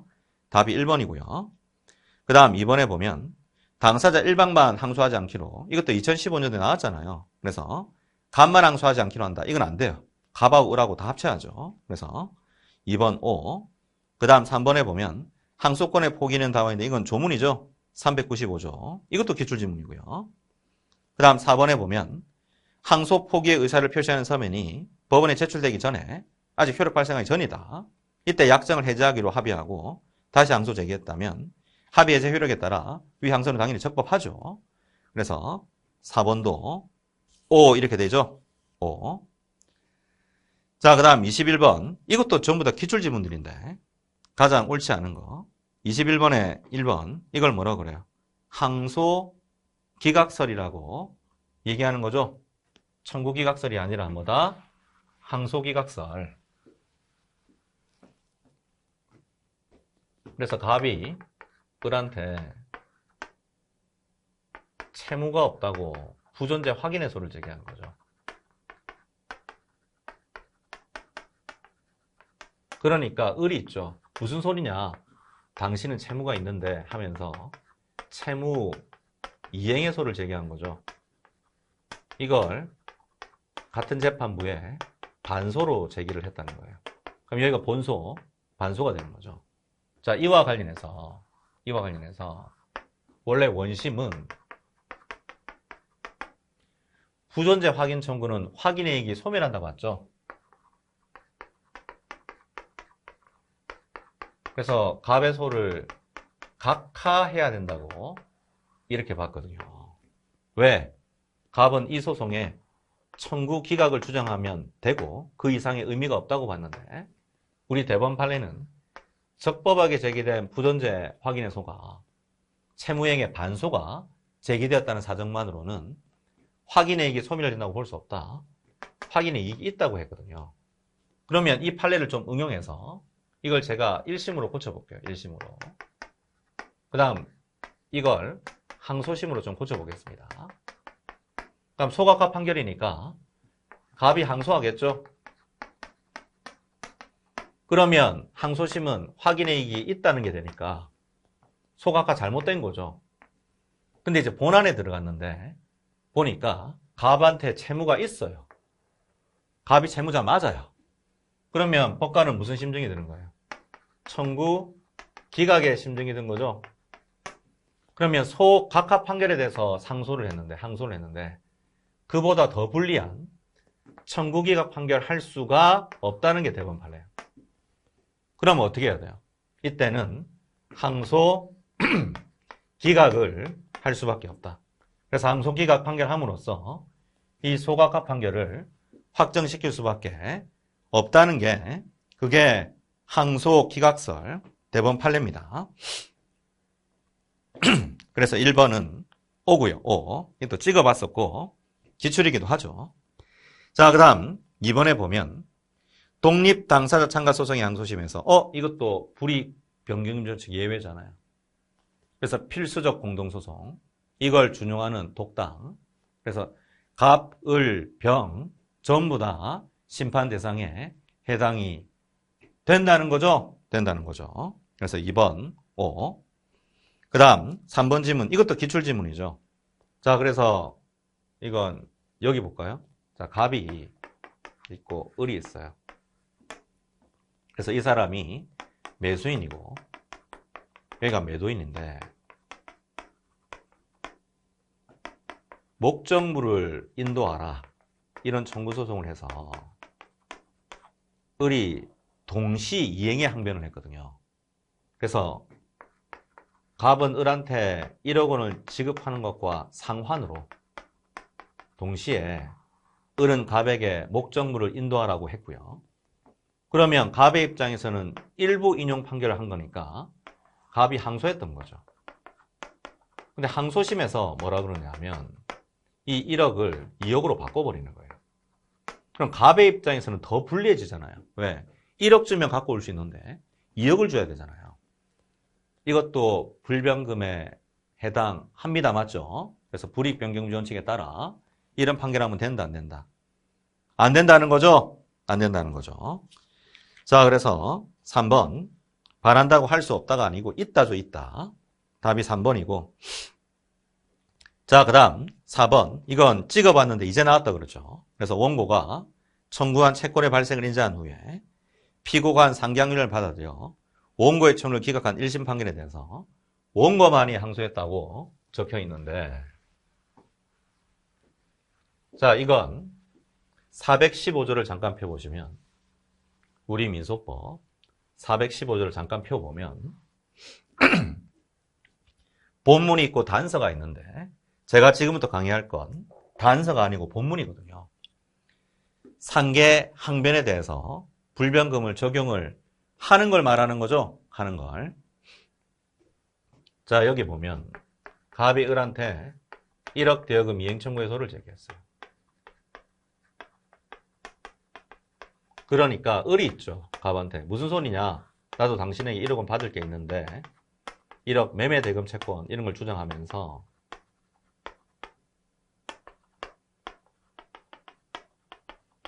을이 상계항변을 한 거죠. 그래서 이렇게 상계가 되었다고 해봅시다. 그럼 판결문을 써보면 이렇게 되겠죠. 갑 청구 기각될 것이고요. 이때 이후 부분에서 수동채권 1억 원, 자동채권 1억 원 이렇게 없어지고 이 수동채권이 청구죠. 자, 그런데 이때 갑이 항소했다고 해봅시다. 갑이 항소를 했는데 항소심에서 심리를 해보니까 이 수동채권 자체가 없다는 심증이 드는 거예요. 그럼 이때 이 판결 이유를 바꾸어서 갑 청구를 기각시켜버리면 갑한테 더 불리해요. 왜 더 불리하죠? 갑의 입장에서는 자동채권이 없어지는 이익을 잃게 되는 거예요. 그렇죠.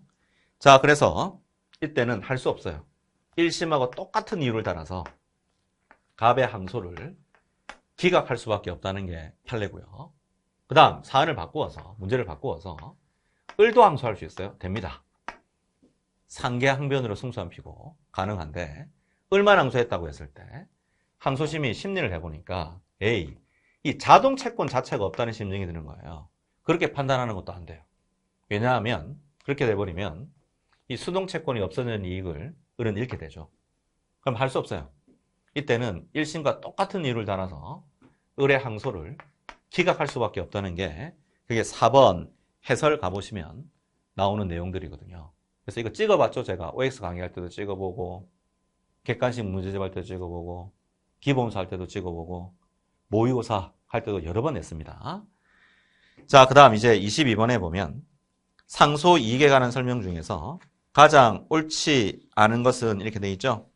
자, 그래서 1번에 보면 원고의 청구에 대해서 피고가 청구 기각부했으나 소각하 판결을 했어요. 그러면 형식적 불복설에 따르면 소각하 판결은 누가 항소할 수 있어요? 갑과 을 모두 다잖아요. 피고도 가능하죠. 왜 피고 가능해요? 피고는 청구 기각부하고 있었잖아요. 자, 그래서 답이 바로 1번이고요. 이것도 1번도 예전 기출이에요.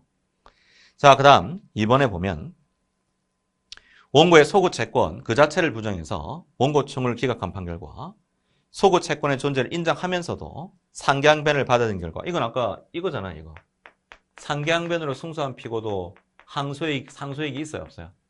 있죠? 있죠. 자, 그래서 2번 오고요. 그 다음 3번 지문 이것도 찍어봤죠? 그렇죠. 갑은 채권에 대한 이행해소를 제기하면서 나머지 부분을 유보하고 일부만 청구하는 것을 명시하지 않았다. 즉 갑이 을한테 갖고 있는 채권이 총 1억인데 4천만 원만 청구했는데 명시 안 했어요. 근데 갑 승소 판결 난 거예요. 그때 갑이 4천만 원 청구해서 4천만 원 전부 인용이 되면 형식적 불복설 신청하고 주문을 비교해 봤을 때 갑한테 불리한 게 없으니까 전부 승소했으니까 너 각하다 해버리면 1심 판결 확정되면 명시설에 따르면 기판력은 1억 원 전부 다 생겨버리잖아요. 그렇죠? 나머지 6천만 원 잔부 청구가 막히니까 이때는 할 수 없다. 예외를 인정하는 형식적 불복설이죠. 그래서 갑이 항소하게 해주고 항소심에서 청구 취지를 확정하는 게 가능하다는 게 판례고 그게 3번이고 그 다음 4번 지문도 뭐 이거 엄청 했어요. 맞죠? 제가 강의하면서. 그래서 우리 손해 3분설에 따르면 갑이 을한테 재산적 손해 중에서 수업적 손해 같은 말이 일실이기죠. 그 다음 위자료 정신적 손해 이렇게 청구를 했죠. 이건 손해 3분설에 따르면 소송물이 서로 다르니까 병합이거든요. 자, 그런데 이건 전부 승소했거든요. 근데 이건 패소했다면 갑이 여기만 항소하면 항소 불가분의 원칙에 따라 전부 확정 차단되고 이심은 되겠지만 불변금 여기만 심판 대상이 원래 되는 게 원칙이죠. 따라서 이 부분은 상소 취지를 확정할 수가 없어야 되거든요. 이 부분은 이때 항소 취지가 아니라 청구를 확장할 수가 없어야 하거든요. 근데 청구 확장이 안 돼야 될 것 같은데 안 될 것 같은데 판례가 이걸 실질적으로 파악하면이라고 그랬죠. 이걸 실질적으로 파악하면 어쨌든 기각됐으니까 이 부분도 청구 취지를 말할 수 있다. 확장할 수 있다고 봤죠. 대신 궁금한 게 이 청구 취지 확장이 왜 문제되느냐. 항소심에서 청구 취지를 확장하는 것은 항소심에서의 추가적 변경을 하는 것이고 항소심에서 추가적 변경한다는 것은 항소심에서 소재기를 하는 거죠. 혹시 항소심에서의 소재기 줄임말이 뭐라 그랬어요? 제가 두 자로. 항소. 항소는 소재기거든요. 그러면 항소에 이익이 있어야 되는데 갑은 1심에서 전부 승소받은 사람이니까 원래 항소이익이 없는데 이때는 예외적으로 있다고 봐준 거죠? 있다고 봐준 거죠. 자, 그래서 4번도 94년 판례, 유명한 판례고 OX 객관식 문제지 뭐 제가 모의고사 다 냈던 문제입니다. 자, 그 다음 이제 23번 가보시면 23번 소송 구조에 관한 설명 중에서 옳지 않은 거. 이게 이번에 좀 산뜻한 문제긴 한데 제가 물어보니까 답은 다 맞췄더라고요. 보니까 사람들이. 자, 소송 구조는 128조 이하에 있죠. 이하. 그래서 1번에 보면 128조 1항 자금 능력이 부족하다 할 때 이 자금 능력은 이렇게 판단한다는 거죠. 1번 O. 그 다음 2번에 보면 무자력 요건과 관련해서 법인의 경우에는 이런 것들을 의미하고요. 그래서 제가 사람이라고 했는데 이때 사람은 자연인이든 법인이든 다 된다 그랬잖아요. 자, 그 다음 3번 지문에 보면 패소할 것이 분명하지 않다. 128조 단서인데 이건 기출지문이죠. 적극적 요건이에요. 소극적 요건이에요. 이건 소극적 요건이거든요. 자, 그래서 3번 O. 답이 4번이고 이 무자력자와 관련해서 꼭 이 법률상의 수급권자로 한정되는 거 아닙니다. 이게 하나의 자료가 되고 특히 예규에 보면 여기 수급권자는 당연히 무자력자로 보지만 문제는 여기만 한정되는 게 아니라 플러스해서 법관이 봤을 때 무자력자로 판단이 되면 되는 것이죠. 자, 그래서 답이 4번이 되고요. 자, 그 다음 이제 24번과 관련해서 제척 깊이 다음 설명 중 가장 옳지 않은 것은 이렇게 되어 있죠. 자, 1번에 보면 본안 사건 재판장에 대한 기피 신청 사건의 재판에 관여한 법관이 그 본안 사건에 관여하는데 전신 관여입니까? 이게 아니죠. 이전 신급에 관여했을 때가 아니라는 게 판례잖아요. 판례. 무슨 말이냐. 이전 신급, 그 다음 관여 이걸 구분해 봤을 때 바로 밑에 1번 해설 가보면 이전 신급이라 이렇게 나와 있는 거죠. 그래서 하급심의 재판으로서 이런 것들도 다 포함이 되지만 이렇게 돼 있는데 쭉 내려가면 제가 줄 꺼놨죠. 이런 것들은 전심 재판에 해당되지 않는다고 적혀 있죠. 제 기본서에 뭐 그대로 나와 있는. 자, 그래서 1번이 좀 이상하다고 해도 그러면 1번 모른다. 2번 볼까요? 재심 대상 재판에 관여한 법관이 이건 전신관여에 해당되지 않는다. 이건 기출지문이거든요. 자, 그래서 우리 2번, 1번, 2번 그 해설에 가보면 로마자 2번으로 되어 있는 거죠. 그리고 2번은 O. 그 다음 3번 지문에 보면 이건 사실 조문이죠. 조문입니다. 그래서 3번도 O, 44조입니다. 조문. 자, 그 다음 4번에 보면 당사자가 법관을 기피할 이유가 있다는 것을 알면서도 본안에 대해서 변론하거나 변론 준비기일에서 진술을 한 경우에는 기피인차가 이것도 조문이죠. 기피인차의 보충성 43조 이하.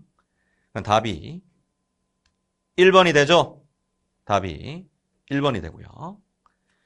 자, 그 다음 이제 25번에 보면 다음 중 옳지 않은 거. 자, 이것도 뭐 다 등에 나왔어요. 그렇죠? 그래서 1번에 보면 사망자를 피고한 소재기는 부적법한 것이죠. 그래서 그와 같은 상태에서 1심 판결이 선고됐으면 혹시 재소전 사망, 소재기전 사망 사건은 뭐가 돼요? 그럼 무효잖아요. 그렇죠? 그래서 무효 판결은 대법원 판례에 따르면 항소, 그다음 수개 신청이란 중단을 해소한 제도니까 부적법하다. 이것도 기출지문이고 1번 오고요. 그 다음 재소전 사망, 소재기전 사망과는 달리 소송 계속 중에 사망을 강구한 판결은 유효하지만 위법하죠. 상소나 재심 사유죠. 확정되기 전에는 424조 1항 4호죠. 확정되면 451조 1항 3호죠. 그렇죠. 상소나 재심 사유, 위법설, 유효설. 2번도 오고요. 그 다음 3번 질문은 제가 강의할 때 더 일찍 죽었다고 얘기하는 거죠. 더 일찍 죽었다. 자, 그래서 2016년 판례죠. 자, 그래서 여기 보면 이게 소재기죠. 소장 제출 전에 갑이 을한테 민사소송 하려고 했는데 이때 갑이 A라는 소송 대리인 변호사를 선임한 거죠. 그 소송 대리인은 당연히 소장을 원고가 피고 을로 적었는데 이때 소재기 소장 제출 전에 갑이 죽어버려요. 상속인으로 XY가 있다. 이렇게 되는 거죠. 그때 혹시 A의 소송 대리권은 소멸합니까? 소멸 안 해요. 그게 우리 민소법 95조 1호예요. 그럼 A는 누구의 소송 대리인데요?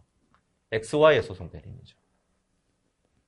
그럼 A가 이렇게 소장을 제출하는 것은 적법해요? 부적법해요? 적법해요. 소송 대리권이 있는 사람이니까. 그럼 소장 부분이 을한테 송달이 되겠죠? 대신 이 소장 누구 이름 돼 있어요? 갑 이름 돼 있으니까 이걸 XY로 고쳐야죠. 이때는 233조 1항을 유추 적용해서 수개 신청하면 된다는 게 판례 아닙니까? 그래서 답이 부적법이 아니고 적법이죠. 이것도 기출지문이고 3번이 X죠. 제 OX 책에 뭐 객관식 문제집에 엄청 나와 있습니다. 그렇죠? 제가 모의고사도 많이 냈고요. 그 다음 4번은 조문이죠. 변론 종결 뒤에 당사자 사망에도 죽은 사람 이름으로 판결 선고할 수 있다는 게 그게 247조 1항이죠. 247조 1항. 그래서 답이 3번이 됩니다. 답이 3번이 됩니다. 자, 그래서 수고하셨고요. 혹시 이번에 그래서 좀 떨어졌다, 안 될 것 같다, 그래서 이 수업을 듣고 있다, 이렇게 위축되지 마시고 사실 1년 먼저 합격하나 뒤에 합격하나 나중에 20년, 30년 지나면 크게 의미 없습니다.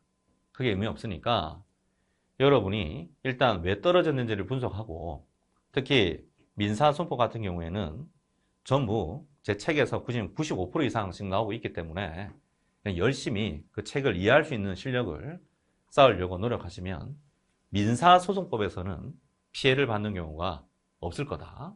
없을 거다. 제가 확신을 드리고 나중에 기본 강의에서 뵙도록 하겠습니다. 수고하셨습니다.